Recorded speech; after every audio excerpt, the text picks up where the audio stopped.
Imagine a life where you have complete control over your time, your location, and your finances. And the world is your oyster, and every day you get to live your dream. You can achieve all of this, and you can share it with anybody you want.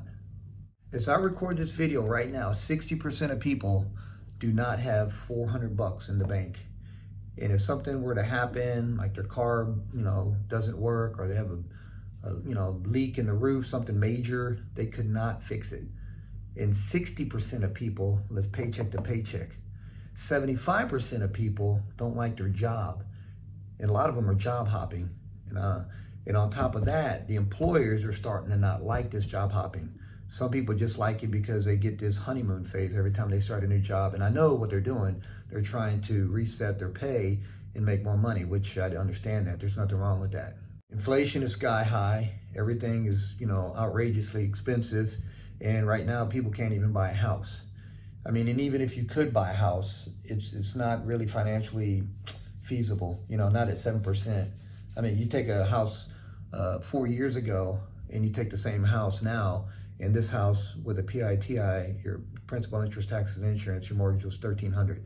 That same house, 3-bedroom, 2-bath, right now on this side, instead of $1,300 at 7% interest, it's about $3,000. It's pretty much double the mortgage. So I can understand why people aren't buying. One thing that's going to be able to give you freedom, and that's going to be having a business. It's going to come down to whatever you like and what you're good at. Now, I will say that you don't always have to be the best at it. There's a lot of people that, probably most people get started in a business, they don't even understand it. Whether it's a YouTuber, a real estate investor, somebody owns a franchise, they don't understand everything in the beginning. They understand the gist of it, and then the rest of it they kind of figure out. But the bottom line is that it is something that they did like, and that's what got them into it. So find out what you like. There's going to be some kind of a gut feeling. I'm sure you have. You've probably thought about owning real estate or owning a franchise, or maybe it's network marketing or Amazon drop shipping or being an influencer. Find out what you like, and then from there, dive into that. So find out what you want to do, and then at that point you need to come down a few levels. Most people live on the surface, and what I mean by that is I remember talking to a friend one time, and they said, I've got my problem is weight, and I'm looking at her and I'm like, well, you want to lose? I'm like, you don't need to lose weight. I don't think you do. And then come to find out, we started talking, and she just had a bad relationship with her dad, and that was the problem. So you got to dig. So same with us. Same with somebody wants to start a business. Okay, start up here, but then you got to go down further. What do you want to get out of this? What do you want to do? And then when you finally do, here's something that's very important. When you find something that you want to do, you need to understand it. You need to go out and do some research on it, whether YouTube videos, books, audio books, things like that. With me, I do the real estate thing. So I've looked up a lot of things on real estate. So I follow Kim McElroy, I'm in Bigger Pockets, I do things like that. And I do franchising. So I look at those kind of things and I educate myself. And I would say this, on taxes, do some reading on your taxes. You need to understand that. Why would you not want to understand taxes? You don't need to know and recite the IRS code, but you need to know something. You don't need to be a CPA, but you need to know something about taxes. What about law? You need to know a little bit about law. Again, you don't need to be an attorney, but you do need to know something about law.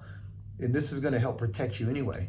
So these are some things that you need to be looking at. And so, the highest taxes you will ever pay will be when you're a W-2 employee. And the least amount of taxes you will pay is when you're a business owner. And it's like the total opposite of being a W-2 employee versus owning a business. When you're W-2, you get taxed first, and then you get what's left. When you're a business, you get to deduct all this stuff, whatever it might be, whatever's deductible, amortization, things like that, and then whatever's left, then you get taxed on just what's left. That's the beauty right there. So when you see somebody like Amazon come into town and they say, well, they didn't have to pay taxes last year, the owner of Amazon, well, what's going on with that? Well, he's fixing things on a national level. He's bringing in like 2,000 jobs. And guess what? All 2,000 people might go out and buy a house. They're paying taxes on all those houses.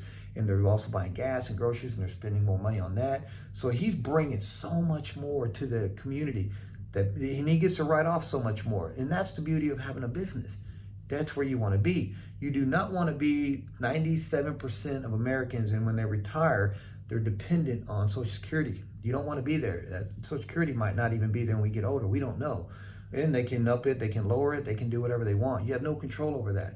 So when I was in the Navy, my buddy came down to the berthing. We were over in the Gulf during the Gulf War, floating around in the ocean, and he gives me a real estate course, and he says, "Oh, check this out." And I read it, and I looked at it, and that was it. That really got me going. I was like, wow, so you can own property, and then you can have tenants in it, and then they pay the mortgage, and you turn around and you make a profit, if you have a positive cash flow. And that really sparked my interest. So immediately, I actually got out of the Navy and joined the Army. And then when I was in the Army, I bought a fourplex. I bought a 4-unit apartment building. A 4-unit down to a single family home, or it's all considered residential. It's not until you get above a 4-unit that it's considered commercial.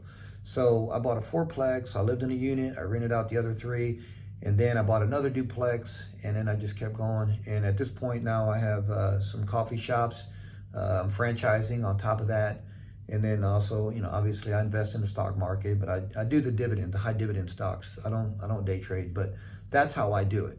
And I do very well, I feel like. So my challenge to you is to get out there, find out what it is you want to do, something that you're good at, hopefully. And if not, you can still work on that like I did and everybody else.